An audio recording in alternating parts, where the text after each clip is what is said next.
Support for this episode of the PowerCast comes from Mark Bell's Slingshot. Check out the all-new website at howmuchyoubench.net. Bench heavy with no pain with Mark Bell's Slingshot. Apparel for strong people from our friends at 8manstrong.com. And bodybuilding.com. Bodybuilding.com is the world's #1 fitness website and supplement store. Bodybuilding.com has free fitness plans for every fitness level. Visit bodybuilding.com today to become your best self. Our guest for episode 170 is Meg Gallagher, but you probably know her better as Megsquats.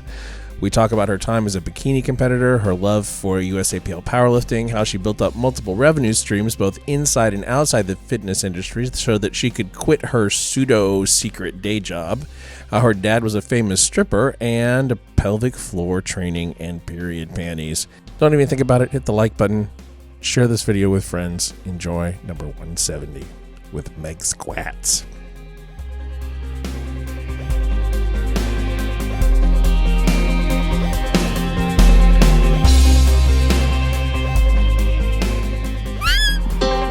What the hell was that? Oh, it's Mike. He's a baby elephant. I did my hair for the first time in like a year. It looks good. Not bad, huh? A little pomade action. I noticed it when you walked in. Recorded live at Super My barber has his own pomade. Whoa. Really? This Does he sell it? Mark Bell's Yeah, so I had to buy it. PowerCast. Support. Alongside Well, He's Insta famous. What's Which is like Really? $20 for like a Here's little your thing. host. Oh, it was really. Did you ask him Bell. for a picture? Hit Hit you with the no, tag? no, but he cuts my hair every month. Oh, Like okay. he's a buddy. Nice. He's just got 100K on IG. That's all. Whoa. No thing. Just like pictures of beard trimmings and stuff? Yeah, kind of. Oh, I mean, his much, yeah. life too, but also like he owns like 2 barbershops and a bar here now in Sacramento, so he's kind of like a local fixture. Wow, nice. Yeah, I'll have to check them out. yeah. Miss Squats. Hey. Rumor has it that you once had maybe training or a tryout with the WWE. I did. What? Yeah. Yeah. Highlight of my life. Please give us a little background and what happened. So I was doing a bunch of different things in my life. Like one year I decided like I'm going to change my life. And I started working out. So you decided to go the WWE route? That would be the I'm health gonna route? really fuck it up. I started doing improv, so I was doing some acting and stuff like that. And I started working out, so I was buff chick. And I had a friend, and I was like, oh, wouldn't it be cool if I could combine all these things together, all my interests? Gotcha. And I kept joking on Facebook, like, I'm going to be a WWE diva. And it was when the show was coming out, and my friend... What show? Divas? Yeah, the Diva show. My friend was like, I know you're probably joking about this, but he was a recruit at Gold's Gym, Venice Beach. Yeah? And he knew the guy, and he got me in there for a tryout. And I like sent in my WWE resume. And did you send him a video? I sent him- Did you cut a promo? I didn't cut a promo. Do you want to cut a promo right now? You just said It's Megsquats. I'm the strongest woman in the world. No, I didn't cut a promo. When I went to I wish I would have known a little bit more exactly about what the tryout was going to be, because instead of cutting a promo, this is my regret for sure. I was told like, oh, you have acting experience. You should just show them that you have a range of emotions. And so that's what I did. I did like more. trapped in a glass square of emotions. I did more of like an acting monologue. And I wish I would have just like been a little bit more mean, because that was like a dramatic monologue. So if you ever try out, like cut a promo during the tryout. They only give you 1 minute though. Yeah. Oh, Did you just goodness. stop there? Or did you like pursue? When I was there, I met a bunch of girls who were, they were doing like in the indie circuit. Yeah. And to me, I had a full-time job. Like I had my shit together to where I had too much to lose to like really, really go for that. And it's like, it's not the best sport for anyone. It's like kind of scary. You're falling. Like I learned how to take a bunch of bumps. I did some training at the Monster Factory in New Jersey. So I learned how to take some bumps. It was very scary. And just like fall. I mean, when you take a bump, Learn it's how to like, fall, it's pretty fucking scary. Yeah. So that wasn't what deterred me really, but I got there and I did really well with all the physical endurance stuff, and like we even did some like pull-ups and shit like that. So I did really well on all the physical components. And then we took bumps, and it was funny to see like some girls were scared, like wouldn't take a bump or wouldn't do like a flip bump even they had us do. And that's a big barrier to get over. So I was happy that I did the training before, but Wrestling's tough. Yeah. It's a tough sport. But it was interesting. The WWE is like super, like yes sir, no sir, yes ma'am, no ma'am, and I gotta say I would have like not loved that. So I was Very telling my- regimented. Yeah, It's very like strict and super there's respectful. a pecking order, and it takes years to break through any of that. Yeah. I think a lot of sports or systems or franchises have that when you start to get a lot of history involved, right? So there's a lot of history here at Super Training. I told you kind of our kind of frat mentality and kind of what happens, and that's just because there's a 10-year history of that. Similar with my high school basketball team, that my whole high school kind of sucked at sports, but the basketball program was always good, so we kind of had something like that, you know. And so WWE is clearly that. You kind of got to pay your dues, Yeah. and let everyone know that you know who the fuck they are. Yeah. It's Get like in where you fit super in. important. Yeah. What I'm about to dive into next is the reason why this podcast is probably going to take about 2 hours. Oh Jesus. Megsquats, we need to talk about your underpants.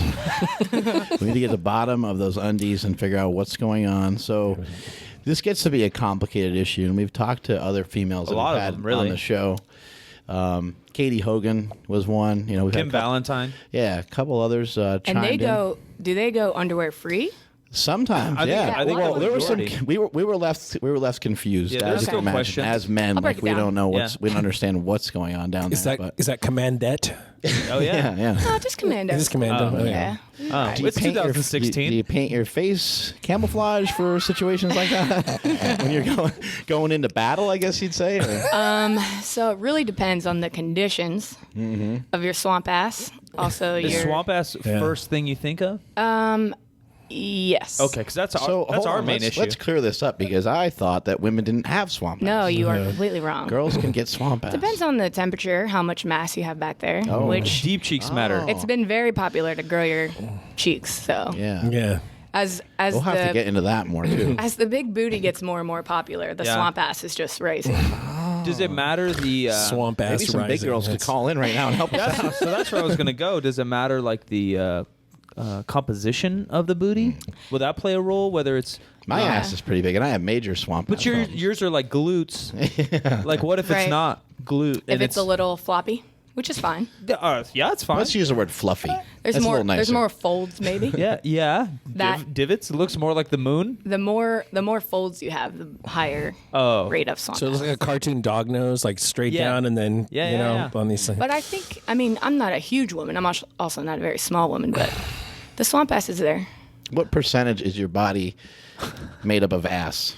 I would say at least like 30. Yeah. Wow, 30% butt cheeks. It's a lot of mass back there. Yeah. So we were talking about like some issues when ladies are deadlifting and squatting. Yeah. I guess just doing anything heavy. What you gotta, else like, did we hear? Double unders. You gotta like bear down. I heard double. Yeah. We heard some other stuff. Yeah, so this is my favorite thing to talk about. Pee in your pants. And just anything. I mean, You sound educated on it when we talked about it. so I've done a lot of videos on my YouTube channel about problems that women experience when they're lifting. Did you And, pee on my platform? I didn't. I've remedied my pee situation. Okay, that might have been my pee. I've really only let it go once in a meet, where it's like What? once you. A gusher. I was like third attempt, and I'm like almost past the shins, and I feel myself getting a little warm.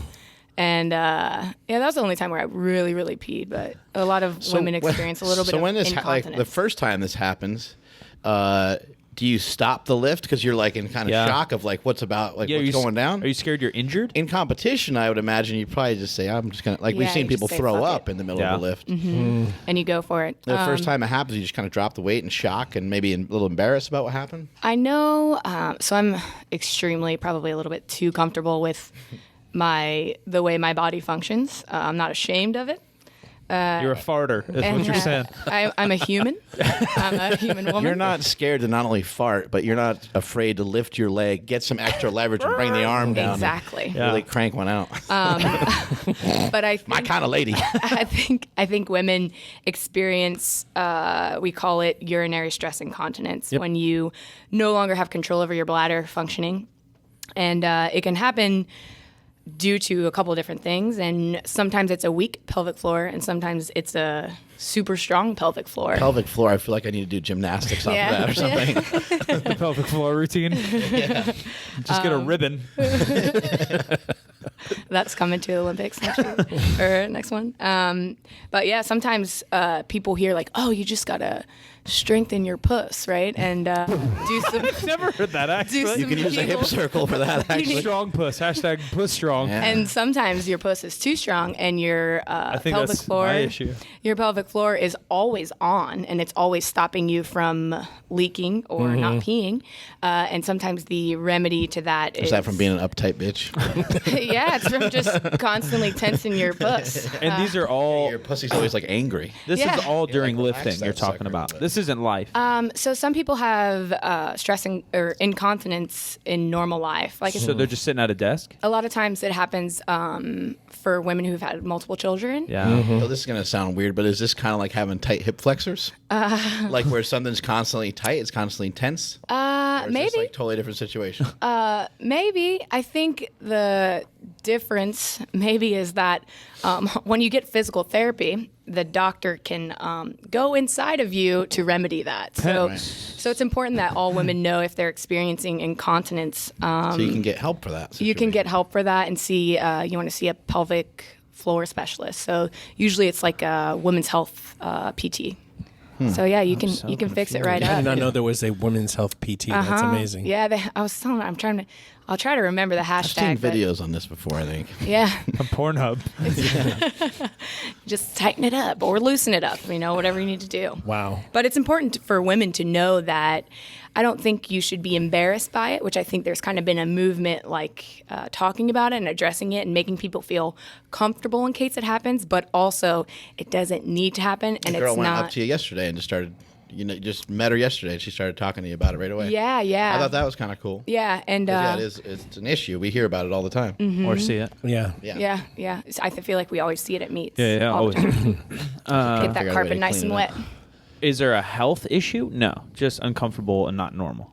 I'm not exactly sure how serious the health issue is, but I think definitely if you're peeing your pants by laughing or you like get it checked. when people say double unders, I feel like that's not that stressful of a movement to where you should be peeing your Not a pants. max effort Yeah. deadlift. Yeah, so I think it's mostly inconvenient, but don't quote me on that. There could Yeah, be of course. like You're not a doctor, bigger, but no. this is what you've read or Yeah, found. maybe a double under just shaking it out of you. I don't know. yeah, just shake you loose. Yeah, I don't it's think a I've lot ever of- peed. No. I don't Well, you don't have a Well, uterus yeah. yet. Yeah. The uterus is what causes the problem. I'm not sure exactly. Is this what causes all problems? Yeah, that's what it somewhere really in sounds the like. vagina. Yeah, in general. Puss strong. I know that caffeine can actually like loosen up people's sphincters and like that's Yes. yeah. Yeah. So you guys Hey, now. know. Yeah. You guys know. what's Yeah. Oh yeah, going yeah, on. yeah. Another thing is if you're. I remember ephedrine. If you Oh, took yeah. ephedrine and you tried to pee, Yeah, you like dribbles? yeah, you like Yeah. dribble all over yourself. And Dribble when you like John thought Stockton? yeah, when you thought you were done, You you'd were like not- pee your pants. Not close. Nice. You'd put your shit back So and you you'd like guys piss know yourself. what it's like. I've never bit, taken yeah. ephedrine. I'm too scared. Oh, it's great. Yeah, I think because they just changed like the USAPL rule. Don't quote me. I just don't take anything just so I'm abiding by Besides everything. trend, yeah. But I think they made it so that you could take some ephedrine, whereas before you One of couldn't. them's totally illegal.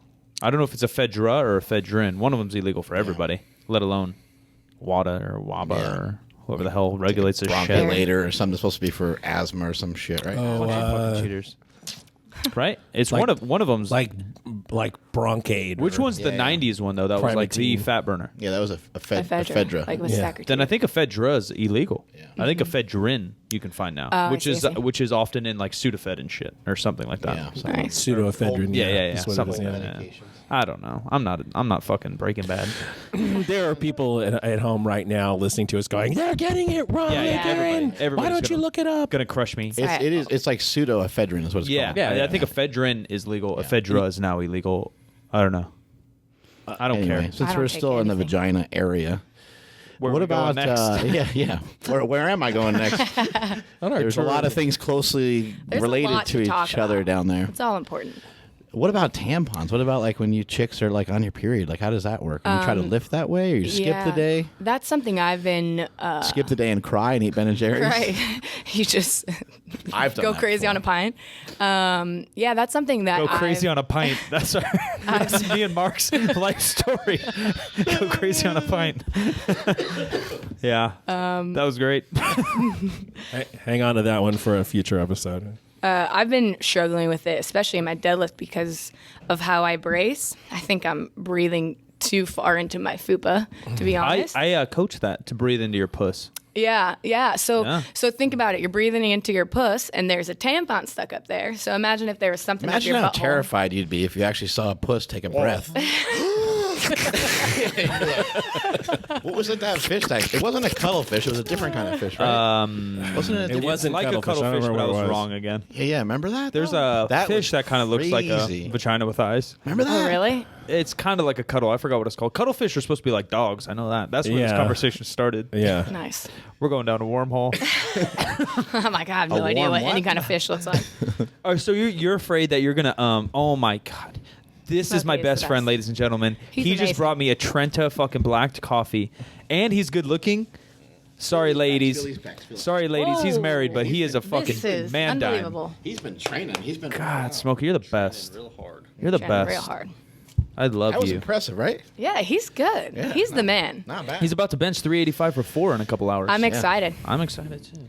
Maybe I can try and bench. So you have quarter like a piece of fabric caught up your stuff, and then Right. you're deadlifting. Does it shoot out? I'm thinking like Nerf gun. Yeah, I don't think it's. Yeah, right up like, against the slingshot wall. Yeah, Nerf yeah. gun. I don't Does know that if you can happen? hear Nerf You got gun. it. You got it. I Yeah. I could do it. I don't think it. Oh, There I we could go. do it really loud That's sometimes. good. That's good. That's exactly That's my the hidden sound talent. that it makes. I don't think it completely pops out, but Wiggles around more like those flutes.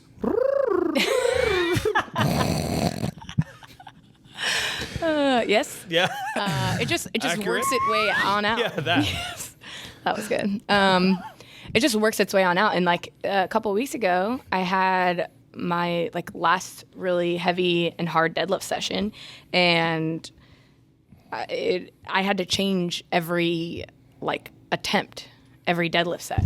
So Damn. it's super annoying. What and about pads? inconvenient. I'm not, I'm not a pussy doctor, but do pads Right. help? So I guess that would be a way to avoid that. But me personally, I like don't wear pads. I think it's kind of gross. I think it's all I think gross. I think I think Me it alike. feels the way that a pad feels like in your underwear. Yeah, I yeah. think is not a comfortable feeling. Got you. That's fair. But so I'm excited to do a lot of research about this, and I just ordered.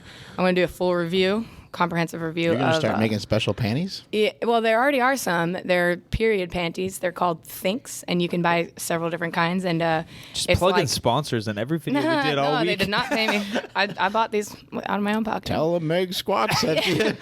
Use discount code Get Meg 11% off. No, but I'm excited that I think What is it, like a diaper? it looks just like a Jim? Can we? Panties. May we look up Think? yeah, Thinks THINX. I'm excited because I think things are changing to where women-owned businesses are really, making some noise and making cool things for people like me. And there's There you cool go. stuff, especially with women's health. There's also a thing called the Diva Cup, which is I was going to ask you about that. yeah, and that someone suggested that I use, and I think I don't What are really. these bitches doing on this thing? The marketing fuck is is this? the marketing is very trendy, very trendy. Cheeky. I like think it's cheeky. to let you know that you can do stuff. With Yeah, these yeah, yeah. panties You can on. sit upside down and Why play are the they on ukulele. like a cat thing? Like that's like isn't It does look like a cat tree. Yeah, it a little does. cat tree. I think Why it is there a circle at the top of it? I don't understand. so that she can climb up on it. That's cool. Yeah, so I'm We gonna don't try. have guy things. Well, you guys don't bleed out of your cooch. No. But I don't know. Well, okay. So What some about guys. Some okay, yeah, some. What about hitting your dick with a deadlift? You've never felt that? Yeah, we don't have anything to prevent Yeah, that we don't from have any of happening. that. Yeah, We don't got a thick guard.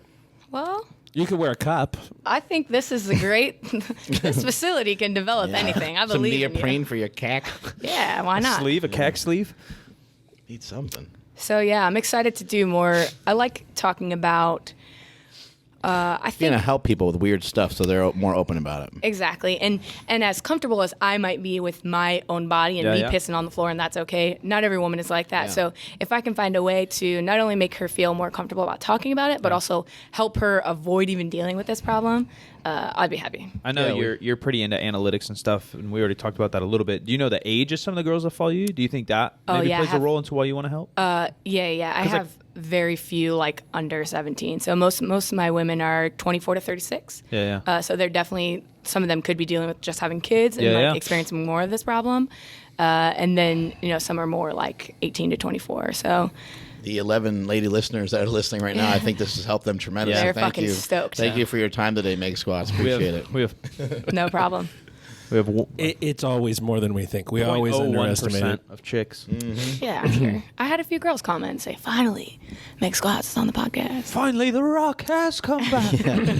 Exactly. Did you watch wrestling, or you just randomly wanted to do it? I watched wrestling definitely when I was a kid, and then when Total Divas came out, I was like super stoked on it because I just hadn't. Once you grow up, you kind of get out of watching it, and like it's a little silly, but we were just talking about That's how a you little went, offensive. You went to the show, and then like it's fun to be an adult and watch, and get like my you're dad's a little friends kid were way again. into it, so it was fun. Like they were like booing and cheering, and like they were just going with the flow. It's fun. Yeah. I don't even know how much wrestling they watch, but they were just like way into it, and they're screaming at the top of their lungs at each guy that came out and stuff. It was great. It made it more fun, It's awesome. And my son's friend was way into it too. He was going ballistic the whole time. Eyes were bugging out of his head. Yeah, because they're He's like, did you see that? I was like, I'm watching the same match you're watching. He kept saying, you see it? You see that? You see that? He kept saying that the whole time.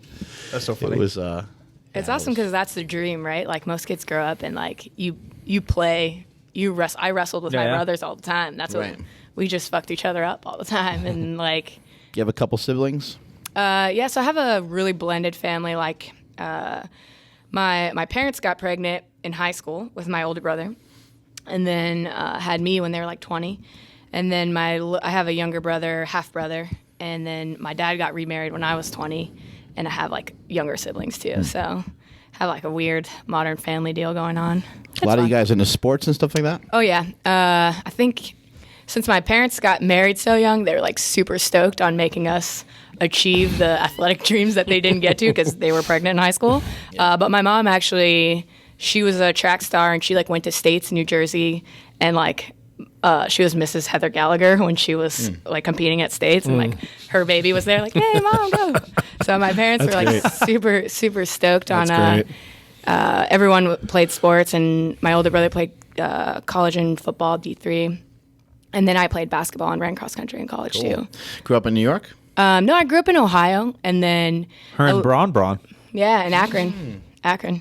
Me and him are like the most famous people from Akron. So. Probably, huh? It's pretty exciting. I'm coming up. Like I'm almost as rich as him. You're right there. So, yeah. Oh yeah. Soon enough. 80 mil in the bank and 80 followers on Instagram. Same thing, right? Same thing. Yeah, pretty much. Which leads us to our next topic. Mark and I aren't a big fan of like Wilks and body weight and all this. So you've come up with a formula. I think this is actually why you got famous. Yeah, you got a formula that takes your lifting total and also your social media total. Yeah. And comes with a score. Yeah. So like, I just finished USAPL Nationals. I came in 12th. Out of 65 women that but were... really, you came in first. But really, I came in first. Your formulation that you made up yourself. No one is as famous as me. So they're trying. They're trying. And I give them the spotlight on my channel plenty of times, but... Just not working out so well It's not, for them. they don't have... They need to start talking about vaginas more often than maybe. So, yeah, I've come up with like... So you were first at all USAPL Nationals in this? I think maybe. Yeah. I mean, Johnny Candido got hurt, and so he didn't compete. Yeah, so I think you're number one. So I think I win. I win. So similar situations happened in strongman before, where a strongman athlete made his own strongman contest, and literally like hardly anybody else showed up. It was just him, and he, in order to get a pro card, you have to come in first, and he made all the events geared towards him. Yeah, he came strengths, in first. Pro card, pro man. strongman. And that's the business model I will follow. That's so, right. So you take your clout score and you multiply it in kilos and then add that to your... Look, I'm really not against this at all. Street? Yeah, that's my only... Factoring in street cred. Yeah. We're the strongest people in the world right I think now. I have an only good chance to win nationals with that score. Yeah. Iron cred. That's what we call it here. Oh, yeah. I'll What you take got? it. What's your best bench squat dead? I had a really good meet, so I hit meet PRs on everything. So meet PRs, I got 292. Then you came to super training and lifted even more weights. Yeah, That's just what happens when you come here. The trend helped. Trending. I hit a 292 squat, and then 165 bench, which is just an all-time PR, and then 386 deadlift. But yesterday or 2 days ago, I hit 395 on a deadlift bar. So amazing. Bada boom, bada bing. I did it. And now she's converted. And I got since coming here, I got 80,000 on Instagram. So just tack that on. Both totals went up as you came to super training. That's weird. Yeah. How'd you get into powerlifting? What happened? How'd you fall into this stupid sport? This is a tale as old as time. I was a Beauty and bikini the girl, Beast. got fat, and then decided I wanted to get strong. How'd you even find Bikini girl? What's that mean? You competed? I competed, yeah, bikini. Oh, got all skinny and stuff? Oh, yeah. Well, I wasn't skinny compared to the rest of the girls, but I had like 20 pounds. You're going on for all the girls. the Ronnie Coleman, just be bigger than everybody. Hope you win. Oh, I definitely won that. I was like, damn, these girls are like 112. I was like, how much do you weigh? And I was 128, which like that's a pretty small woman. And I was like, how much do you weigh? And this girl's like, oh, like 108 this morning. And I'm like, holy shit, I have legit, and I was super lean. So I mean, I was really lean on stage too. But the girls are just so small. I had abs, yeah. What did you like about doing bikini stuff, and what did you not like about it? I liked training, of course. I liked doing some bro stuff, some bicep curls. I liked the way my body looked for the most part. Did you do a lot of cardio stuff or not really? I did some cardio for sure. I didn't enjoy being on stage. I didn't think it was fun, which I think that's when you know it's not for you. Yeah. Food? Because I didn't like not eating at all. I was too small too. Like my mom saw me and was scared. She's like, my face. I have already a pretty lean face, like a strong jaw, and I was can relate. I was so sunken in, and it was scary. Do you have a coach for that, or you just kind of like start reading shit? I had a coach, a guy at my gym who helped out, and he did a good job, a really good job. He's actually working for TSA too now. So cool. He did powerlifting, helped with the bikini show, And he just happened to be at your gym. Yeah. Cool. And I had like just come off from CrossFit, and then I was like, oh, let's try this new thing, and I kind of just tried everything. CrossFit. Let's talk about that for a second. What were you doing with CrossFit? CrossFit, I started. You were CrossFitting? Yeah, it's kind of like my first experience with the barbell. And I was CrossFitting like a mother. I was super into it because I think it's cool because when you come from an athletic background, and then after I stopped doing anything in college, it was like, oh, I'm just going to drink a lot, I guess. And I definitely did that for a while. And then you get a job and have a sort of normal life. And CrossFit kind of gave me that competitive nature that I think I was missing for a long time. So I was just like super way too CrossFit douchey into it. I was crazy and eating no carbs. So I got super into it. Going paleo style type thing? Oh, yeah, I went for it. But that was like my first experience to lifting. How'd you even find that? Were you on social media and stuff, or were you just walk by a gym, walk in? At that time, no. I had heard about it, and I knew that it was like getting bigger and bigger. This is like maybe 4 years ago now. And there was a couple of gyms. I lived in D.C., which is a pretty fit a lot of city. people going on. Yeah, and then I think I saw like maybe on Pinterest like buff girls, and they were like doing badass stuff. You know. So I got to get on Pinterest. Yeah. Bad bitches doing 4 years ago, though. amazing. 4 years ago. That's true. No, Pinterest is still. It's kicking? Yeah, it's kicking for women. So. Oh, that's kind of wrong. Well, I'm going to make a guy's Pinterest. I mean, I think you should. I will. It's fun because you can just see cool pics. Well, Instagram's. You mean Instagram, Tumblr, and YouTube? No, Pinterest is cool because you can favorite all your stuff. And then see it later? Yeah. Like Twitter? Like if there's this is why it's good for women. If there's a bunch of crafts that you want to do, like you ever made a dream board? Yeah. Pinterest is perfect for your dream board. So like I was doing that. Like my dream body was like Camille, Ashley Horner. I was super into her. She's like one of the first like buff chicks that I started Really? following. Have you ever met Ashley? No, so I'm Well, now super you're going excited to. too. Yeah, I'm gonna fangirl so hard. I'm excited. Back to powerlifting. How'd you get into powerlifting? We didn't get there quite, I don't think. So I had a couple of guys at my gym who were powerlifting. They were squatting and benching and deadlifting, and a few of them competed. One of them, his name is Gabe Malone, and he has like just the best like Instagram lifter you've ever seen. Never competes. He's competed before, but he always pulls out of meets that he signs up for now. But he can squat like over 600 and he was very active on Reddit. So I started lifting with him, and then this was like the start of my internet fame too, was him posting me on Reddit, and it was like grill deadlifts 315, and people were like, who's this girl? That's cool. So like he got me on Reddit, and that's when I posted. So he was helping me a little bit with programming, like crazy fucking programming, but whatever.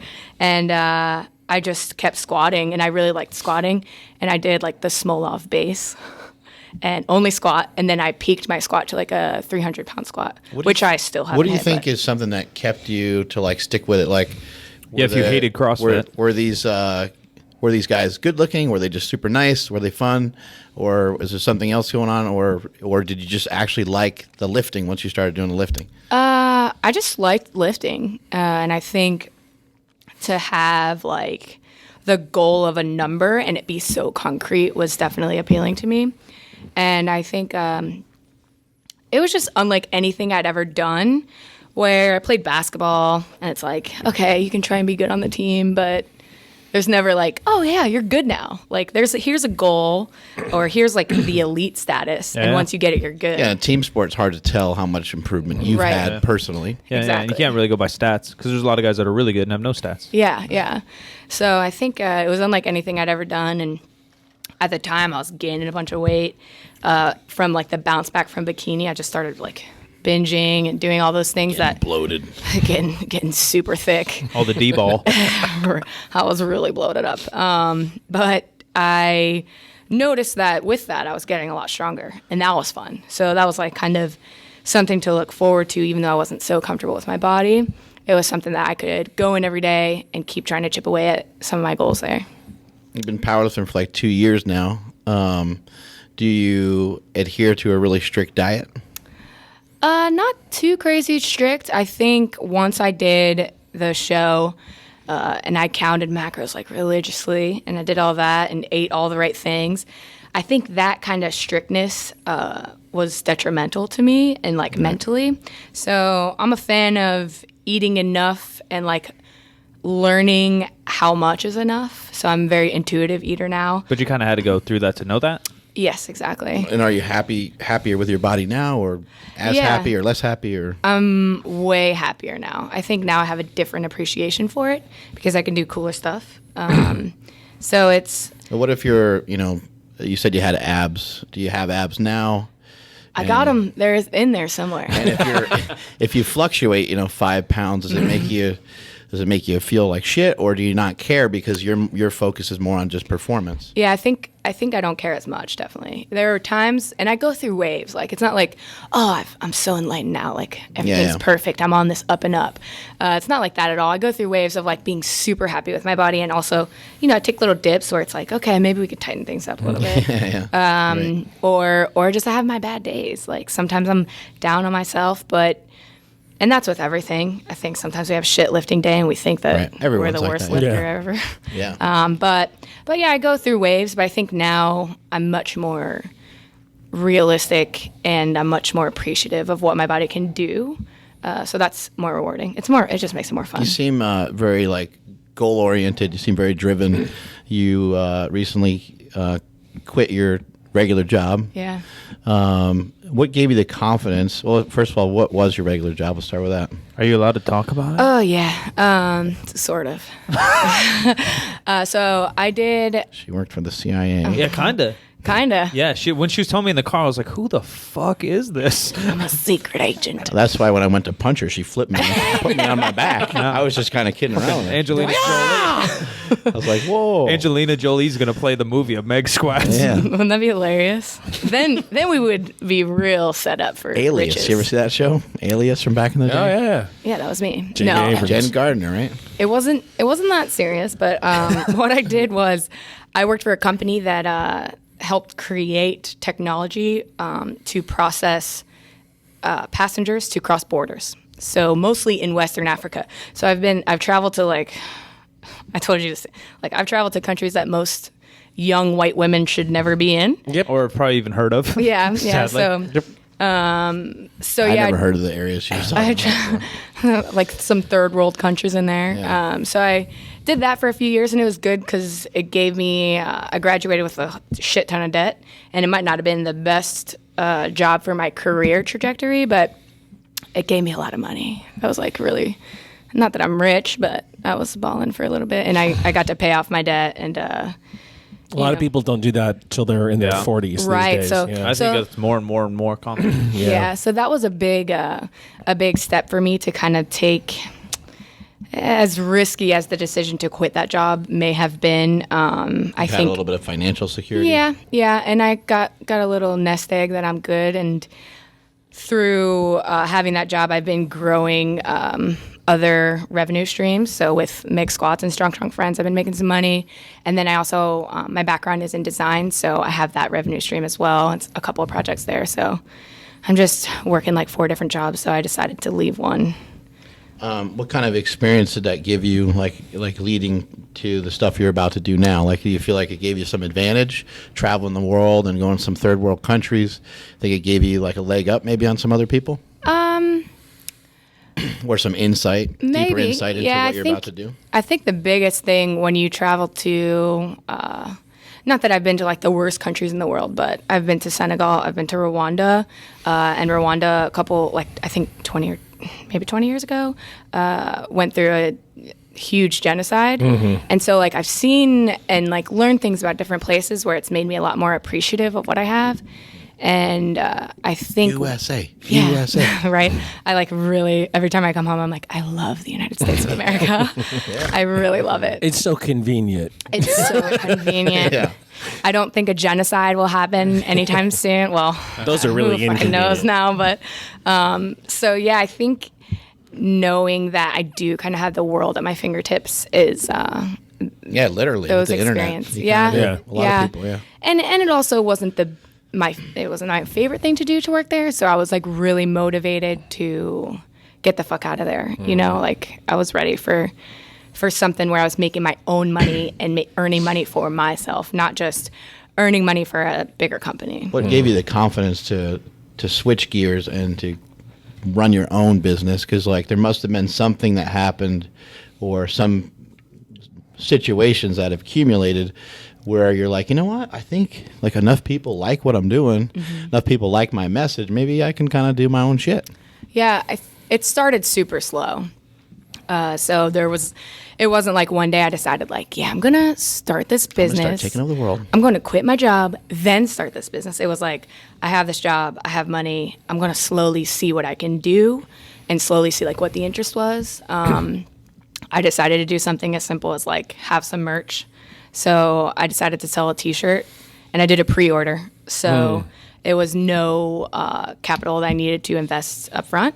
So I did a pre-order. Everybody understood that it was a pre-order, so it was going to take a little bit longer.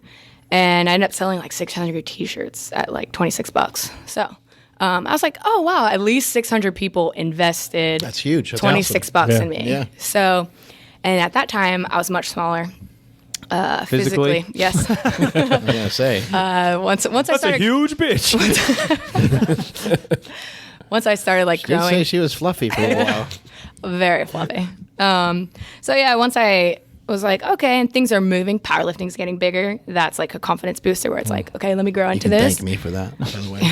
Seriously, thank you. There you go. And I'm very. I try to thank people like you and like pioneers of the sport, and that's what's gotten me interested in interviewing other athletes on my YouTube channel. Yeah, that's a big reason why I'm a fan of you and your YouTube is one, you walk the walk, you're not weak, and then two, that you kind of do pay homage, and that's what something I learned from Mark, which he still does, even though he's at the top, and he should be getting paid homage too, that he brings in the best and learns from the best. Right. So I respect that a lot because it's something that I like to do. And I think needs to be done in every sport. I agree. And I think I'm very self-aware, almost to my detriment, but I learned a long time ago that no one really gives a shit about me that much. And like I might be a little bit strong and I might be somewhat entertaining, but I only have so much to offer the world. And once I started building a platform, it kind of pissed me off that people like Jen Thompson only has 10,000 Instagram followers. We've talked about her probably in 10 of our episodes or something. Right. We know she's listening, by the way. She does listen to the PowerCast. I love her. That's what we hear. I think I misquoted how heavy I thought she was or what weight class. Just one up, not because of how she looks. Just what I thought. Well, she used to be. They did change the weight class. She used to be called 132 Pounds of Power. Was like her YouTube. Yeah. See, I didn't even know, and I just said like, yeah, she's amazing. You guys have never heard of her. She benches over 300 and she weighs like 140, and I just was throwing that out randomly. How dare you? Yeah. I made her sound like a blimp. I think I fucked up John Hack's height too. I was like, it looks like he's like 6 foot and he's fucking yacked, and then He's like 5'8". Yeah, he blasted me on Instagram too. I'm 5'8". All right, buddy. All right. He seems much bigger than what he is. He looks fucking huge. I think Jen Thompson set some more world records. 314, yeah, 313. Is that a 132-pound weight class? I think it's 138, but she weighed in like 135. They said. Yeah, she's under. It's insane. Yeah, she's. Check out her Instagram. She's she deadlifts really good 500 too. pounds, 525 pounds on a bench press. It's fucking mind-boggling. I don't she's understand amazing. It. So I would see people like her and like people who were pioneers, and I felt like I wanted to explain to people who watch me like, oh, I'm kind of strong. I'm not weak.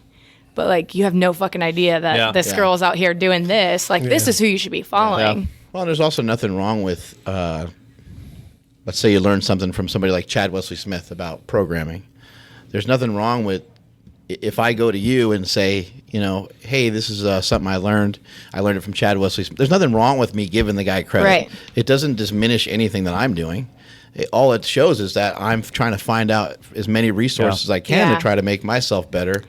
And by expanding my knowledge and passing it along, that's exactly what we should be doing. No coach athlete. We just did it with Blaine Sumner. Like I learned the walkout thing. Yeah, from he him. taught me that. And I showed it to you, and then I showed it to Alan, and I'll show it to everybody that I meet because it's effective. I'm going to try to do a video with Blaine, and then I'm going to teach him his. Yeah. Hey, let me show you something. Let me show you this. Call it the Megsquats walkout. This guy's a machine. Me and Mike saw him just squatting 3 plates here, but it just... Yeah, it's perfect. When you're watching him, you're like, fuck, like I could see he's got the engine to just squat whatever the fuck he wants. Yeah. Well, and even beyond that, he took the bar and he squatted the bar perfectly. I've never seen a guy like even Big over guys, 250 or even over 220 do that, a high-level squatter do that perfectly. Can rarely do that. Yeah, it takes a lot of time to warm up, and he just crushes it. Super impressive. Beast. What were we talking about? Back to Megsquats. We were saying something about you, weren't we? Lifting weights. Talking about you? I try. You got a poop story? I've been preparing. She asked me the other day, she's like, so I got a poop story, but it's not really about me, but it's kind of about me. And I was like, that's fine, whatever. I was in the thick of it. Huh? Can I tell it? You tell whatever you want. Yeah. This is your podcast. Go after it. Nice. So I was hanging out with a friend. And you got a name drop, though. Okay. No, I'm just kidding. You don't have to. I was like 17, maybe 18. Maybe 17. I was like a junior in high school. And I was super stoked to go to this party. And the only way I could... The last poop story involved the party, too. Yeah. You're in Akron?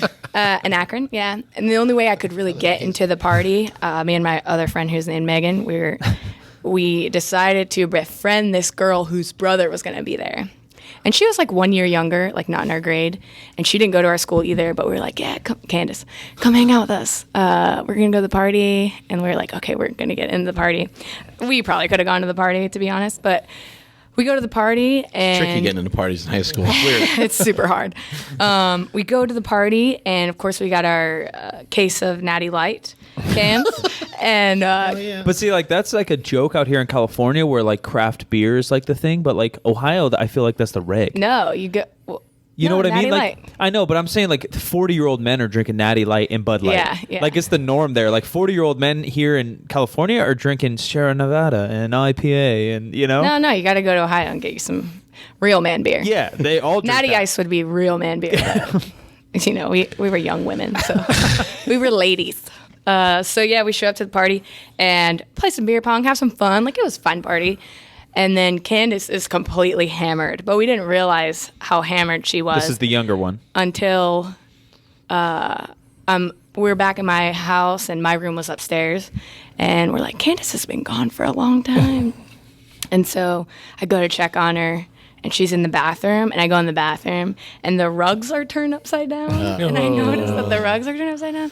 And I'm just like, what's going on? And I'm pretty drunk, too. And I'm like, what is going on? And then I just noticed shit everywhere. Shit storm. Just everywhere. And she was too drunk, but she's like, it was like this when I came in. That's awesome. It was The person before me. That's the best. It was Someone like else. this. That's the best. Oh my god. Oh. And I my house was super small. It's still where my mom lives. Super small house. My mom's room is next to the only bathroom in the house. And it's like midnight or past, and I'm just like, oh How do we shit. figure this out? And then we put her in the shower, and I'm trying to scrub the shit off the walls. And then I call my friend, I'm like, Megan, you gotta help me. You gotta help me. And we're like doing it, and my mom wakes up and sees like me and Megan cleaning up all the shit and Candace naked in the shower, and she's like, what the fuck? And so It's a dream, Mom. Go back to sleep. yeah, my mom was so pissed. My mom like called her parents and was like, you need to pick up your drunk ass daughter. But the Shitting best all over my house. But the best part of the story was so she didn't go to our school, but I had a friend who was at a party of other people at that school, and someone was telling the story. Like the story had made its rounds through Akron and gotten back to her. And my friend knew that what happened like from us. And someone was telling the story like exactly how it happened, and Candace was there, and she was like, wow, that's gross. That's Like, great. because they didn't know it was her. They just knew it was a person. And she just played it off. Like, Oh my god. so, yeah. Now 100,000 people know. I know. Candace, you're disgusting. More.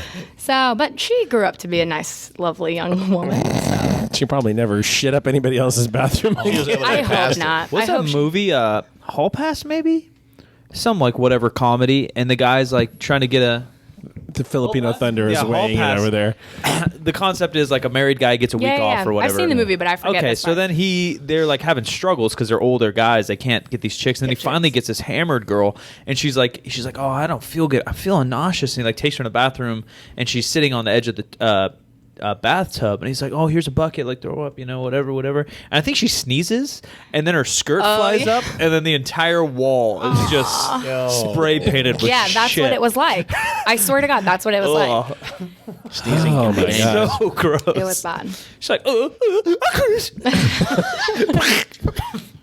There was shit on the ceiling. Oh man. I'm not kidding. I had to get a mop and like. Oh my god. Yeah, my wife's a nurse, and she describes that happening all the time, and I just can't imagine yeah. it. But What kind of force? Talking about blowing a pussy That natty life tampon force. out when you're deadlifting Yeah. to shit on a roof? You got some abdominal fucking force. Yeah. To That's have amazing. poop particles anywhere in the bathroom makes sense, but visible And the roof. on the goddamn What's a ceiling? roof? 9 feet tall?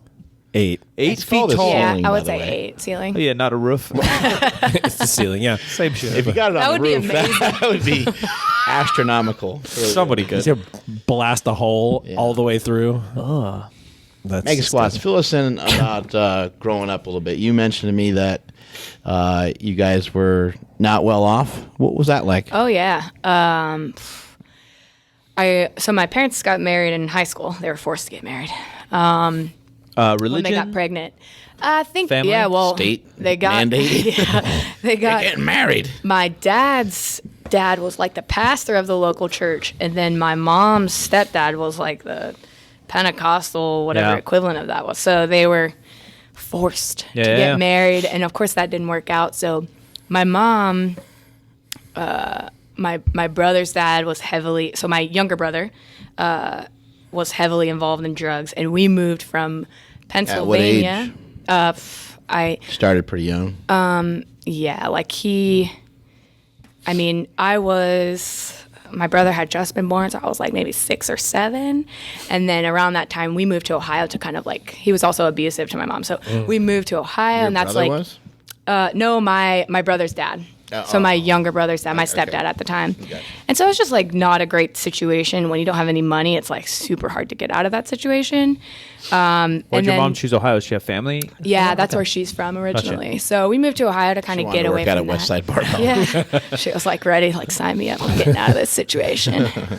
So yeah, we moved, and then he followed us, and they tried to work things out. But it was like when you have no money, someone involved with drugs, someone who's abusive and involved with drugs. Yeah. Like my mom was responsible for a lot, and one time like shit got a little too serious, and then we like moved out to like live in a shelter for a few days. So like that was like the lowest low.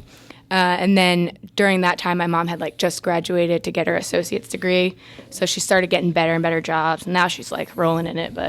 But for a long time there, we were like really struggling. That's a pretty strong lady. Yeah. To have to take some kids, go to a shelter, and still go through school, and now whatever, you know, yeah, 20 years amazing. later to Amazing. be on her feet pretty well. Yeah, she's crushing it now. But I think that having that situation sort of taught me a lot about, you know, doing whatever you need to do to just get shit done. And I felt like my brothers and I, we kind of had no choice other than to like do better and like succeed. So I think I navigated high school like, how can I fucking win at all of this? Yeah. Because that was the only choice that you had. So, so I think as shitty as that situation was, it was kind of made me into who I am today, and also made me realize that I need to like not take shit from anyone and be confident that like if my mom can do some shit like that, then I can really step it up and make some noise. People don't understand too that like once you get into a situation like that, bad shit keeps happening to you. You just keep getting kicked down the hill. It's you know? scary. It's scary. And I mean, some of my, this is depressing, but some of my first memories are like thinking that my mom was gonna not make it, you know, and like. Why did you fear for that? Because I remember one time my mom came home and like they had been outside like in the snow and he was hitting her, and like she just came home kind of bloodied up. And you're 9? And so it's like, and I think those traumatic memories sort of make, I don't remember a lot of my childhood up until like middle school. So I think like those are my first memories of being a kid. And like I have some good memories, and I think my mom, A lot of times as a child, you know, like a parent could do all these different things for you, but if an uncle or somebody weird steps in and does something fucked up to you or your family, that's what you remember. Right. You know, that's what that has such an impact on you that you can't help but remember. Even though all these other positive things may have occurred, you fucking forget all those and you remember some of the negative shit that happened. And I will say, like, up until I met my current boyfriend, I kept getting into relationships like that too. Like all through high school and college, and after college I was in like 2 abusive relationships, and nothing as crazy as that. Do you but think like, that's maybe just because that's what you saw? Yeah, I thought it was normal. Yeah. Like, have you ever gone through like therapy and stuff? Yeah. I know that's a private question, but I ask because I'm super interested in it all, and like, you know, even like Dr. Drew or whatever, like you listen to all that stuff, and like that's just how it goes. Like that's human nature. Like super trauma, you forget things. Super trauma, literally snaps your life out of, you know. And I've had like minor things along the way, nothing as serious as that, but that snap you into a certain way, and you're like, all right, well, like this is why I'm aggressive, or like this is why I'm angry, or this is why I do this, and this is why I do that. Yeah. And for a long time, I was super aggressive. Like I was telling you, when I was a club rat thought, I was super aggressive. Punching bitches in clubs. I would get in fights like all the time in my adult life, which is like very pathetic. But and I got in a domestic dispute where I was the initiator of it, and it got me kicked out of the dorms in college. So like that forced me. I was like running cross country for the scholarship money. And I got kicked out, and luckily I had some great friends who like really, really picked me up. But I was like working my ass off to make sure that I could afford a place in college and not have to drop out. That really fucked me up. But I initiated the fight and I got kicked out, and like it was a few situations like that, and then I got jumped, which I was telling you, I got jumped at a club in Columbus. And then I was like, I gotta go. I'm gonna leave here. Yeah, kind of break the cycle, you know. Like that's a strong thing to do too. Yeah, and I think that was like when I moved from Columbus and kind of left that life behind. I started to grow up a little bit more. Yeah, all that's hard. Breaking the cycle of eating bad, sitting on a couch, breaking the cycle of choosing the wrong dudes, breaking the cycle of anything. You know, like that takes a lot of willpower. Yeah.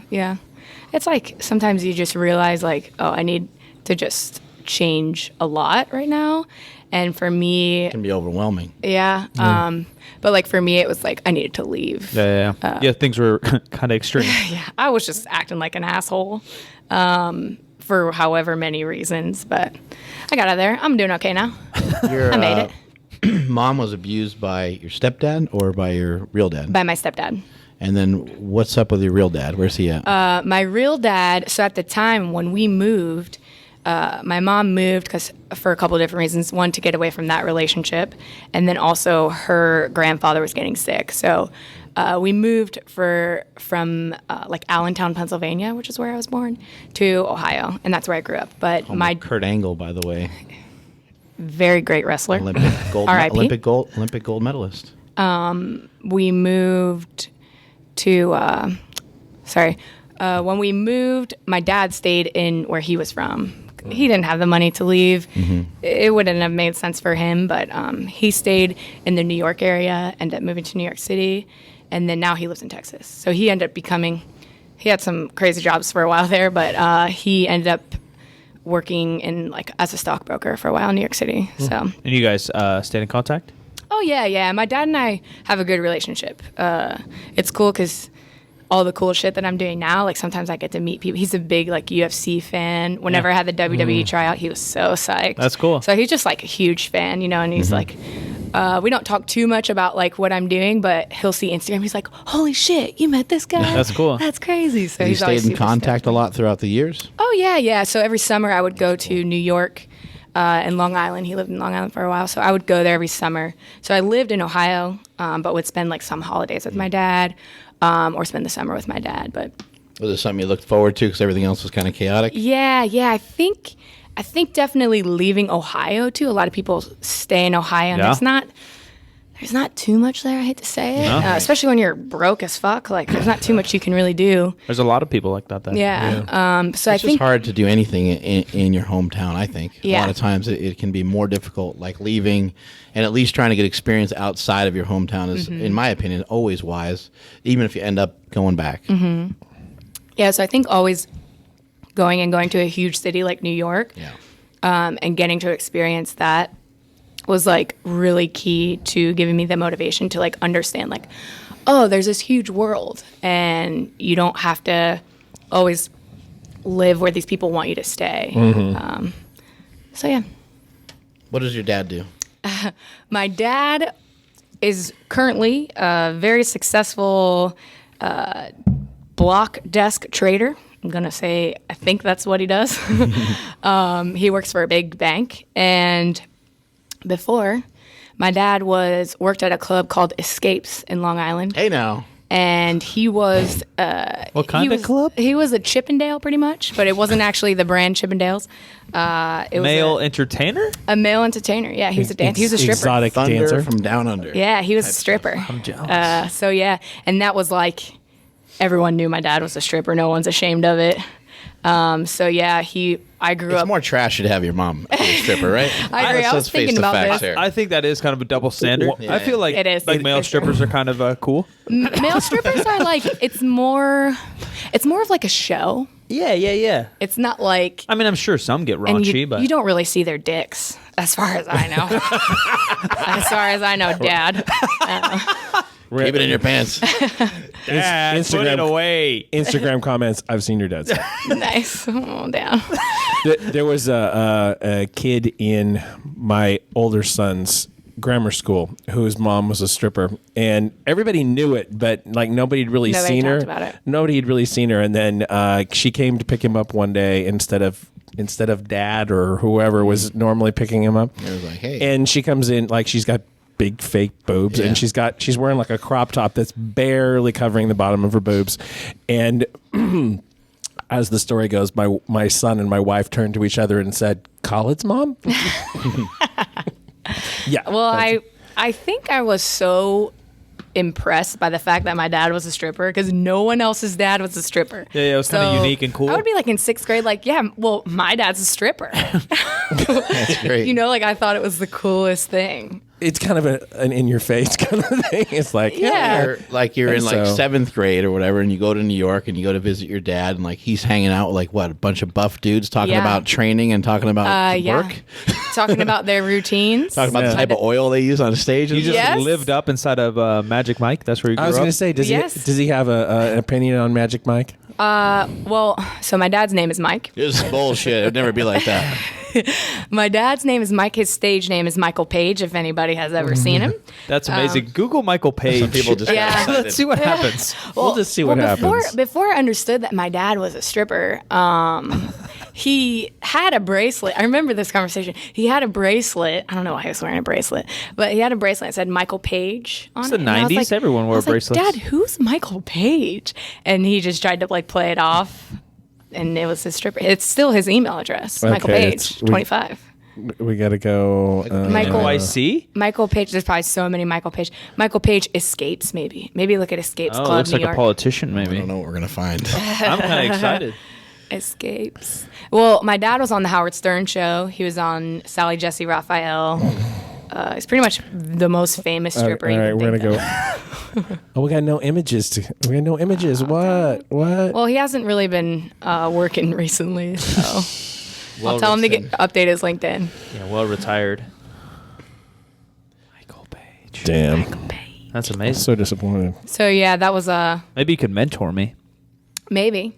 I can make some money. Work on maybe. That's what he did on Sally Jesse Raphael. I remember Just like teach They're like working on their moves, like in the living room and shit. yes, that's like I remember being Their shirts off. They would practice their routines. It's like the movie Magic Mike. Yeah. Probably I didn't know I wasn't too keen to how much drugs they were taking, but I'm sure it's There's quite a something going bit. on. I'm sure. The first one was Nothing. pretty good. The second one kind of sucked. I don't know. Magic Mike? Yeah. Yeah. I saw the first one. But the guys say that the second one was the movie that they wanted to make. It's like a crazy, weird indie film. Yeah, they like instead go of to a stripper convention. Or convention. something. Yeah. I'll watch it. I'm down. Sign me up. Yeah. I mean Channing Tatum. I'll take it. Get him, sister. My pony. It's the best dance routine ever. He's really good. Oh, he's great. I think this dancing was more like I've seen videos, unfortunately. Family videos. Oh God, no!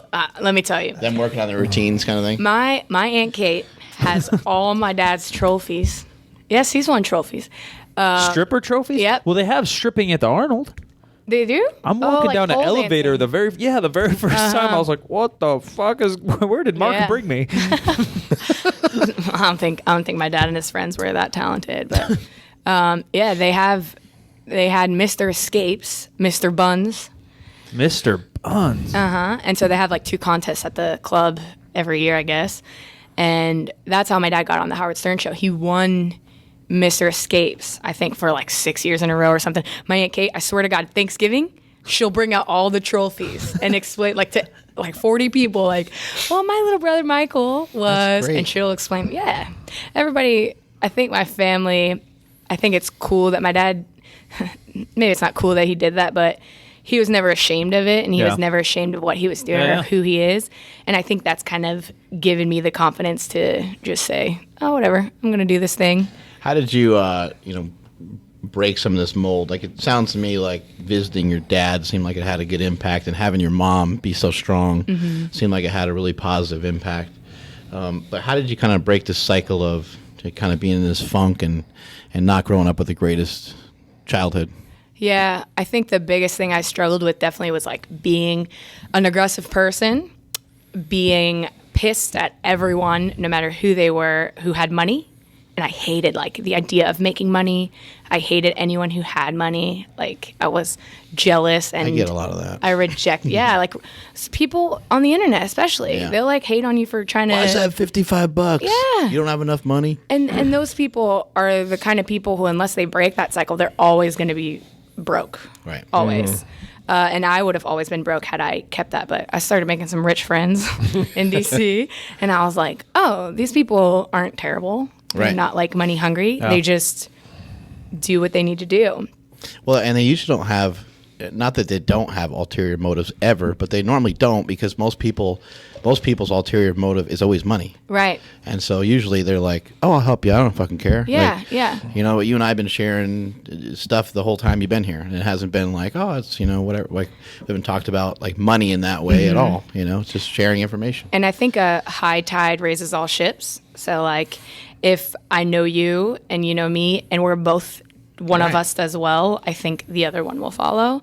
And I mean, I'm happy. That's why I do collabs with other people. And Right. that's why I want to feature people who are great at doing what they're And doing. low tide just smells like fish. So Yeah, you don't want that. Yeah, that's back to our first conversation. Hey now. So yeah, I think I think once I started getting over myself a little bit and stopped getting in the way of myself from succeeding, that's when things started to click. And Did you ever have a day where there's some sort of like realization, like where you were just like at a real like low, and then it went to a Rocky montage, or was it just like kind of progressive? Like, hey Meg, you need to make some changes. Like this isn't cool. I remember for sure the day after I got jumped. The next day, I get beat up pretty good. I got beat up. Yeah. It was like a chick. She grabbed me by my ratty hair extensions and then dragged me down the street a little bit. A couple punches were exchanged, but I mean, when you're 23 years old and that's happened to you, like that's like a pretty big realization where you kind of need to just grow up. And the day after that happened, that lifestyle is dangerous. It's not for me. It's kind of dumb. Right. It's not going to get me anywhere. Exactly. Yeah. And I remember talking to my mom and telling her, I didn't tell her the whole story. I was kind of embarrassed. Mom said, look, don't be a hood rat bitch. Okay? Get your shit together. But she was like, why don't you just move? Why don't you just move in with your grandma? So that's when I moved to the DC area and I lived there for a few years. So that moment, like, I talked to my mom. My mom just like offered this solution, and my grandma offered this opportunity. And I was like working at B-Dubs or something, and I could work at a B-Dubs down there. Was there other things involved with moving in with your grandmother? Because most people, my brother struggled with addiction his whole life, and he had many problems. And my other brother ended up with similar situations, and it's something that's in my family. And no matter where people moved, it didn't seem to really help because like they're can't escape it. Yeah, they're the issue. Yeah. You know, it's kind of like everywhere I go, it smells like farts. Yeah, it's because I'm the one farting the entire time.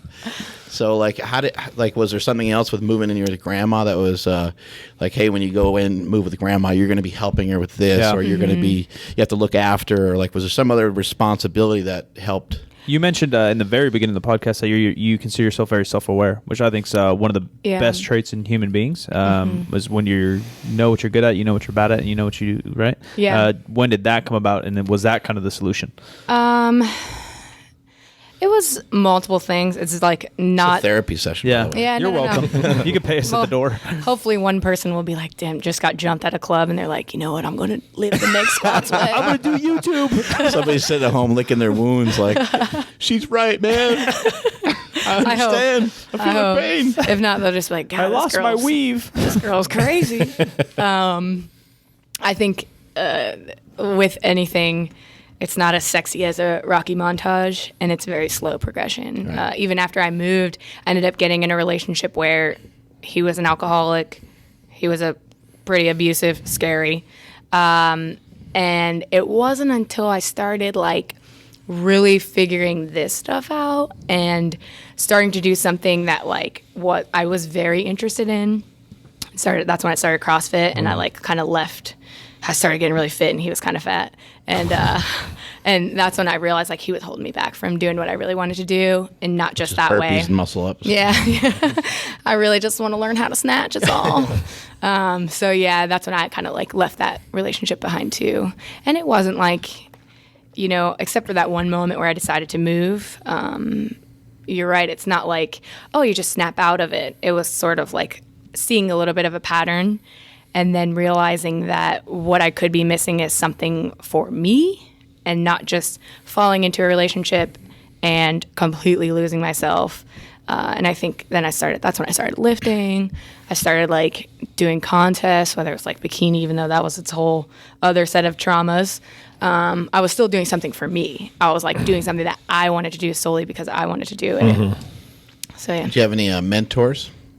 I mean, you talked about your mom, so we already know that she obviously is one. Your dad's a big influence, but was there any mentors along the way, like some of these guys that kind of showed you how to power lift? Yeah. Were they, like, once you started getting into that, was that something that you look forward to every day, or was some other sort of mentor? Yeah, for sure. I think I try to be as good as I can about learning a little bit from everyone and understanding that everyone has something to offer.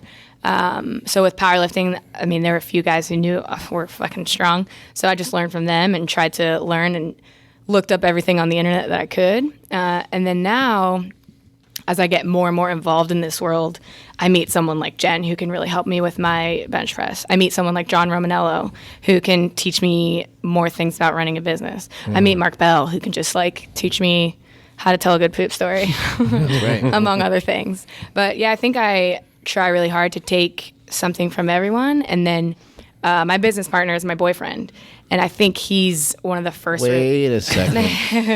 We need to back up a second here. What's going on? You have a boyfriend? I have a boyfriend. Well, there goes your followers and your total. No, man, people love him more than they love me. We had lunch today and everything. I don't understand what's going on. It's all right. You're married. Yeah, I know. Married. Married. That does Where are you get, from? that does, Married. that does get in the way on occasion. No, well, from what I heard, she helps you run shit. Yeah, no, well, she runs shit. She runs shit. Period. Yeah, same. Married. Married. But I hope I get married. This is going to impact your Instagram following. No now that way. They know you have a boyfriend. Let me tell well, the trick is you got to post out of every 20 posts, you throw one shot of the boyfriend. Most people don't really give a shit. 1 to 20? 1 out of 20. So, like, average post, like, maybe gets, like, 2,000 likes.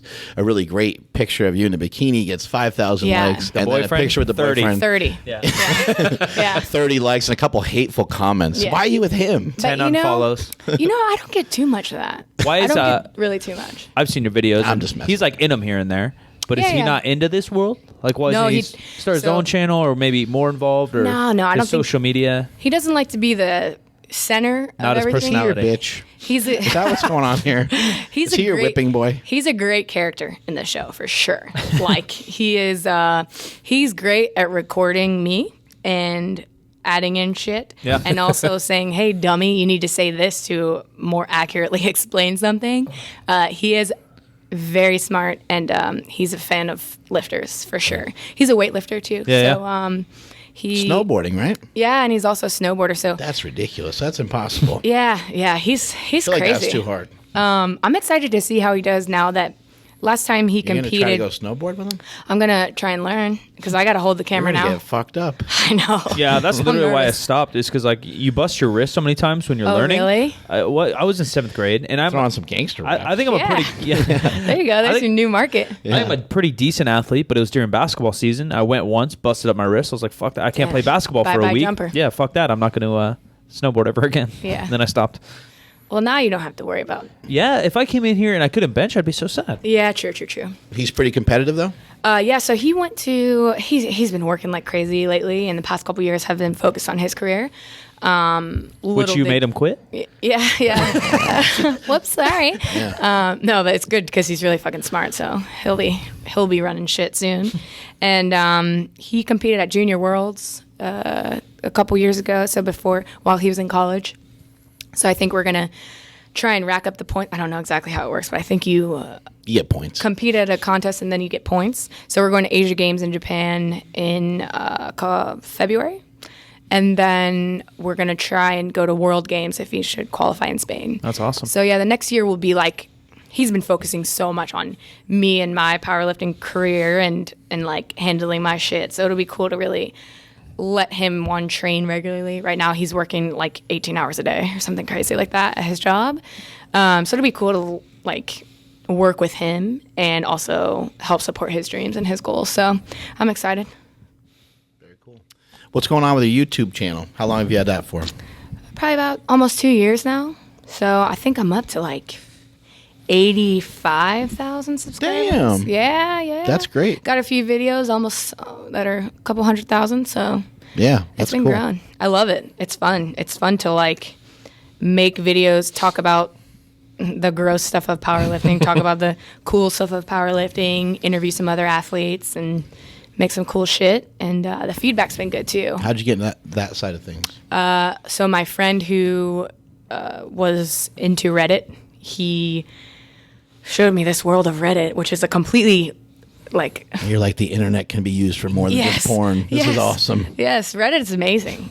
So I had my Road to 300 video, and it's hilarious to watch because I explained to my athletes that I coach now, I'm like, don't blow your load like I did, because I would like, it's a video of me failing lifts like over and over and over and over again, making some of them. But then I ended up hitting a 300-pound squat So it was like my Road to 300 video. I shared that on Reddit Fitness, and it that's maybe my almost like one of my highest viewed videos, but it like got 100,000 views like within 24 hours. Damn. So then I was like, oh, cool, let me look more into this. And I was watching people who do the vlogging style, and I thought it was cool. I thought it looked kind of easy.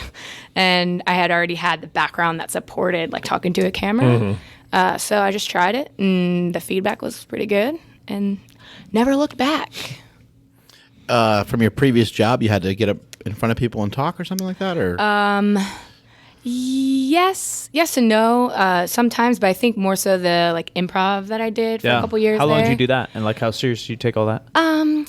Well, I couldn't believe some of the places that I was performing. There's a big improv it's a marathon, so it's called the Del Close Marathon, and it's in New York City. Improv of what?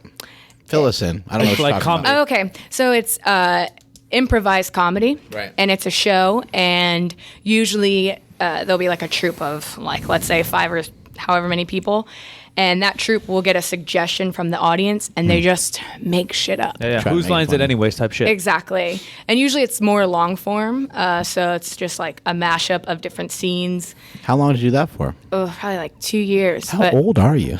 I'm fucking old, man. I'm 28. So I got about 2 more years of lifting.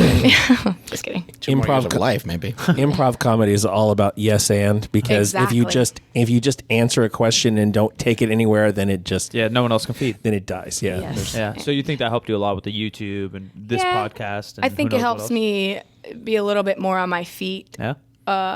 Do you think that's something you learned, or do you think that's something that was in you? I think it's something that can be acquired by practice. Yeah. Yeah. What's the goal with your YouTubes? As I started making things, first it was very self-serving to record myself talking to a camera. Yeah. But I think with it, I've learned that powerlifting is something that, or strength training is something that all people, and definitely all women, should at least give a shot. And I think everybody should try and get a little stronger. The problem is a lot of women don't want to do it. Maybe things seem a little scary. I try to make things not scary. Yeah. And I try to let people know that really it's just a bunch of fucking friends fucking around and lifting some barbells. Really is what powerlifting is. Yeah, hanging out, throwing some weight around, and maybe for the first couple weeks, maybe you're just practicing the lift. Maybe you're not even going that heavy for a while. Yeah.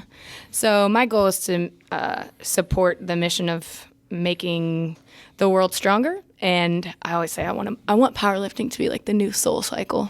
Like the sexiest thing that a woman can do. Do you think powerlifting's growing? You mentioned earlier you think it is. You think it's still growing? I think so. I mean, especially with the rise of raw powerlifting, I think it's more accessible and it's not as scary as equipped may seem.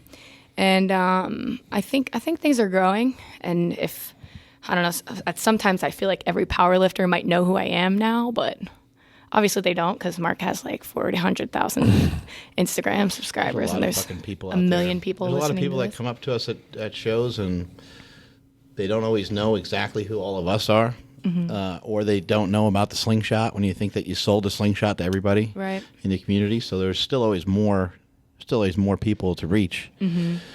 What do you have going on with your business now? So you know, we already mentioned that you transitioned from your other job, and now you Transitioned. Yeah. You're in a transition phase. Crossing over. Oh, hey now. Maybe I'd be stronger then. So I'm starting to very recently offer some programming coaching. So I have some one-on-one spots, and then offering some program-only options. Mike could use some help. Look at him. Yeah. He's pretty good, though, I heard. He's great. I saw it only on Instagram.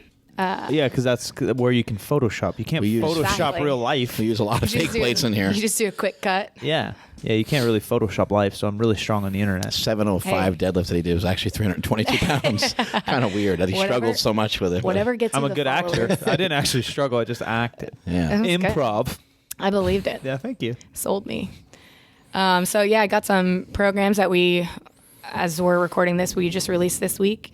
So if anybody listening to this is looking for some strength programming or interested in like maybe focusing more on the powerlifting movements, if you've like tried some bodybuilding and want to squat, bench, and deadlift and press also, you can go to strongfriends.com, and then I want to give whoever's listening to this a little discount. So Use the code Megsquats. There you go. So Meg SKWAATS. She's Finally changed her she's name. educated. So I know that you're from the PowerCast, and you can get $20 off. So it's a powerlifting program for $100, which I feel it's customized to the lifter. So How many weeks? 12 weeks. Damn. Yeah. Whole 12 weeks. Bench, squat, deadlift, all of it. Bench, squat, deadlift. We'll get you pressing too, so you feel cool too. I feel like press makes me feel cool. No muscle ups? No, never. Maybe if I could do one. I did one time when I was like 128, my bikini days. That's pretty good. I was like, yeah, I'm light enough to get up here. I did it. What is this program based off of? Is this, something that is more for a beginner, or is it something that you've done before, you ran through the cycle before, or is it a prep cycle, or It's what are we talking about here? There's a couple different options based on what the lifter wants. So if you're interested in like a hypertrophy stage, it'll be a little bit more higher volume. Oh, okay. I do want lifters. There's some offshoots of it. Yeah. I Okay, do want cool. lifters to get in the gym and get some heavy weights, like so working at a percentage with some singles. So we usually program like single AMRAP, so you can push it towards that last set with a little bit of fatigue too, and then you work on your volume. So depending on what your goal is, we have the mass building stage. You can also do like a strength or peaking program, and then we can also set you up to at a certain date peak for a meet if you want. Cool. I think it's cool too to see people who maybe have only done bodybuilding style training get in and try to test some singles and see towards the end of the program, of course, once they're used to taking those at a percentage. Taking a load? Taking some load. She already said don't blow your whole load. Don't blow. And that's what I market it as. Like sometimes I wish I wouldn't have done is blow my load, because I was testing way too often, and I was trying to squat every day and PR every day, which I did for a little bit, but I think I didn't lay the base that I needed to. Immortal words of Ed Cohn. He never missed a weight in the gym, and he never maxed out. See, that's what I've been doing now. My thirds. Think about how crazy. I mean, yeah. That's from an old timer, and they're all full of shit. Yeah. They all lie. Ed, if you're listening, I know you're full of shit. But I mean, the guy was lifting for 20 plus years. Even if that's halfway correct, that's unbelievable. Yeah.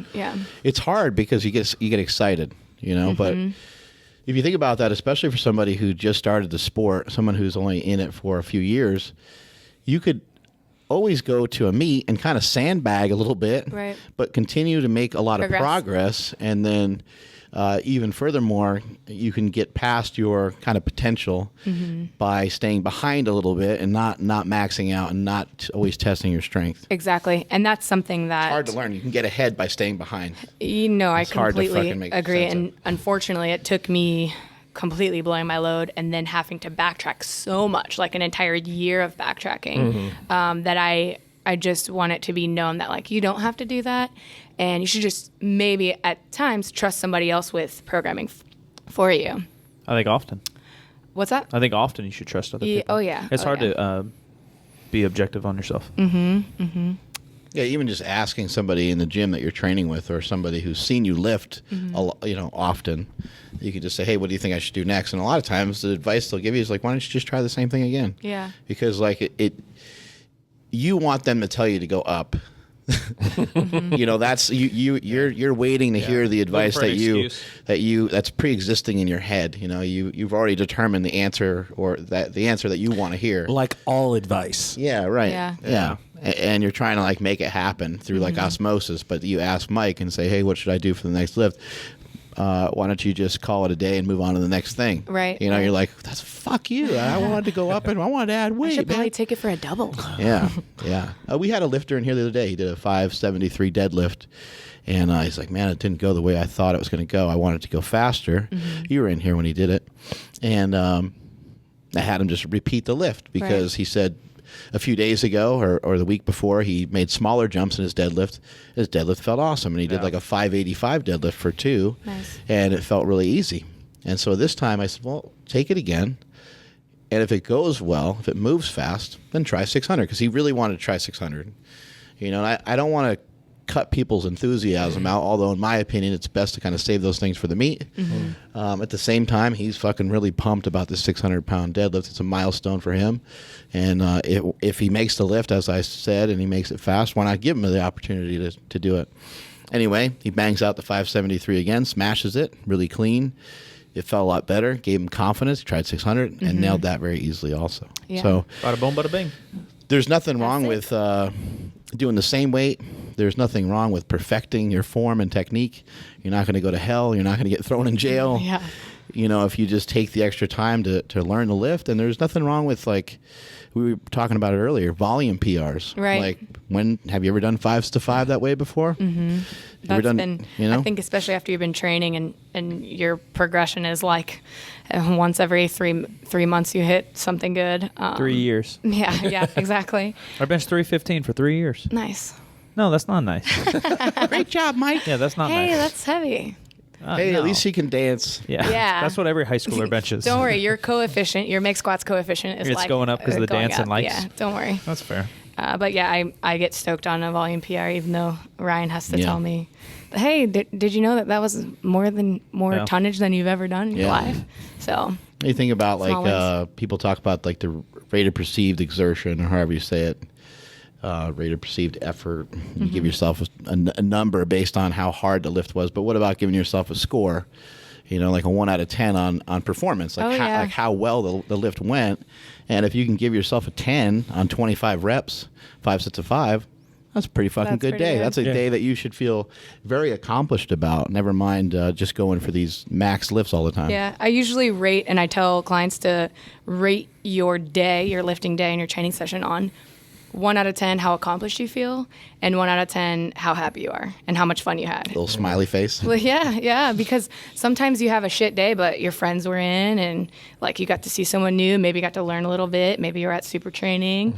Were you happy? Because I think if you're not happy in the gym, then what's the fucking point? Yeah. Right. Why even be there? So yeah, that's how I try to rate my days. Is it fun? Am I going to be doing this for the next 10 years? Yeah. If so, then I'll probably continue to progress if I stay healthy. So. I think the first time I met you was at Barbell Brigade. Oh yeah, I think so. That was maybe a year and a half ago. For LA Fit, maybe Fit Expo. Yeah, LA Fat Expo. Yeah. So when I saw you there, I mean, you're 2 years in or so, 2.5 years in. So you were only about a year in. How were you able to absorb? Like, there's a lot of shit going on. There's a lot of talent. There's a lot of people on YouTube. There's a lot of stuff going on. How were you able to absorb a lot of what's going on in the fitness industry so quickly? Because, you got like Bart Kwan, you got Omar, and you got all these different people, and Yeah. you've collabed with a lot of them. Yeah. And it's not easy to, like, know, or, you can't really collab with somebody unless you know them. Like, you want to not know them, but you want to study up on them. Yeah. You don't want to be an idiot and be like, Yeah. oh, it's Meg's, like, I don't know anything about you, and I try to collab with you. Exactly. Kind of offensive almost. Yeah. Because I've done like plenty of videos with other lifters. Right. And I've also tried to hit, like, I've done videos with bikini girls, which sometimes that may not be as related to my, like, powerlifting family, but also maybe that brings some bikini girls over who want to try getting really strong. Yeah, it might get you new people, right? Yeah, so I think I'm a fan of what I do and what other people do. And I think usually if I like their shit, then that's a good sign that I should probably work with them, or at Right. least try to. I'm very shameless with coming up to people. I'll introduce myself to anyone, and I'll just explain. That's kind of part of this. You can't. Yeah, you can't be too shy. It's really funny when you introduce yourself to someone big and they're like, oh yeah, I know, I've seen your stuff. So I'm like giving them my resume, and I'm like, oh yeah, this YouTube channel. They're like, you're Megsquats, right? I'm like, yeah, that's me. So yeah, I think there's definitely people who I know and brands that I know who we maybe don't overlap, or I don't need to have that relationship. Of course, I'm happy to meet whoever, and Right. like I'm open to whatever. But yeah, I think it's a matter of finding people that you're friendly with and that you like their stuff. What's your day like? Like, do you end up, researching other YouTubers and kind of, looking into what other people are doing, and then on top of that, a lot of emails and things of that nature? Yeah. I try to limit my YouTube consumption. Right. Otherwise, I'd be really fat and There's a lot not of- working at all. There's a lot of stuff to watch. There's a lot of stuff to watch. I have my favorites. I I like to watch the chicks vlogs and see what girls are doing. I think I can relate a little bit more with it. I like to watch lifting videos of like Jen Thompson. Gracie V has her channel up and running. I did a video with her. Love that girl. So yeah, I pretty much wake up and I'm doing mostly emails, work on the computer all day, editing, and then at night I train and film. So yeah. Very cool. Very cool. Now you're going to go hit a bench PR? I'm going to try. I hit 165 at the meet. I'm You're going to go hit a bench PR? I'm going to do it. If this trend is working. Let's take this back about 30 seconds. So now you're going to go hit a bench PR? Yeah. All right, thank you. I'm ready. You guys have any more questions for Mrs. Megsquats? I'm ready to lift. Thanks for having me. I appreciate it. My dreams have come true. Thanks for coming in. I'm ready to quit. Oh, my God. Retire? What's that? Retire now? Yeah. After I hit this PR, then I'm done. Nate, hang them up. I feel you. Where can people find you? You can find me on Instagram, YouTube, Snapchat, everything. Megsquats. Unfortunately, it's Megsquats. Regular spelling. Regular spelling. So lame. Depending on how much I get, will get to be signed by Super Training Gym. There's a price. If Mark Bell is willing to pay, maybe. You never know. You never know. You never know what'll happen. I can keep dreaming. All right, I think that's it for today. Multiply your hustle, multiply your muscle. May all your shits be tapered. I'm at Mark Smellybell on Instagram and Twitter. Later. Silent Mike, everywhere you guys want to find me. Instagram, Twitter, YouTube. 8Man Strong Apparel at 8manstrong.com. Support those that support you. Bodybuilding.com for all the supplement needs. Increase your bench. How much your bench at .net. Power, the only strength magazine, digital and print at thepowermagazine.com. I'm Jim McD, STTV, everywhere that I would want you to find me. Follow the show on Instagram. We are at Mark Bell's PowerCast. Great job, Megsquats. Thank you. Bye. Bye. Mark Bell's PowerCast is a production of supertraining.tv.